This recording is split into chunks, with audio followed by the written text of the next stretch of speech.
Hello and welcome to section 3.5, if else statements. In this video, I'll talk about the if statement syntax and how to test multiple conditions. We use the if statement to test a condition for true or false. If the condition is true, a block of code belonging to that if statement gets executed. To do that, we type the keyword if, and then between brackets we state the condition.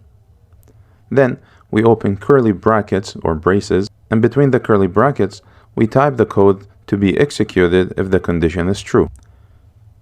Let's say we have two integers, num1 and num2. Num1 is 4 and num2 is 5.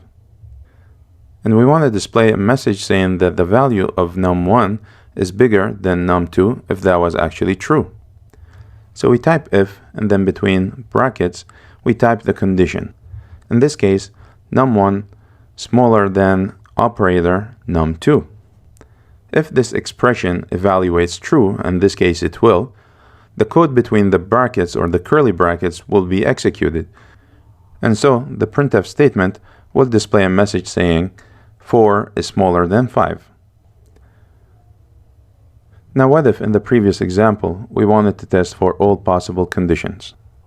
Let's say we have three possible conditions. We would test the first condition with the if statement as before, and then the second condition we would test it with else if, and we would state the condition there. And the last condition is true if the previous two conditions fail. And so we would use else to execute a block of code if the first two conditions fail. So now going back to our example, we do have three possible conditions. Num1 can be smaller than num2, num1 can be bigger than num2, or num1 can be equal to num2.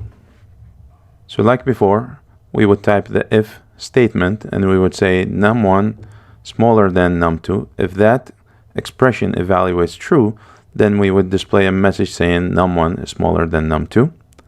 If that condition fails, then we would go to the next condition, else if num1 is bigger than num2. If that expression evaluates true, we would display a statement saying that num1 is greater than num2. If the first two conditions fail, the third condition must be true since we only have three possible scenarios. And hence, if the first two conditions fail, the block of code belonging to the else statement gets executed automatically. And a message saying num1 equals to num2 is displayed. However, in this example, the first expression evaluates true, num1 is smaller than num2, and so the first message gets displayed, num1 is smaller than num2. Now it's your turn to try this. Please open and attempt exercise 3.5.1. Our next topic will be section 3.6, the while loop.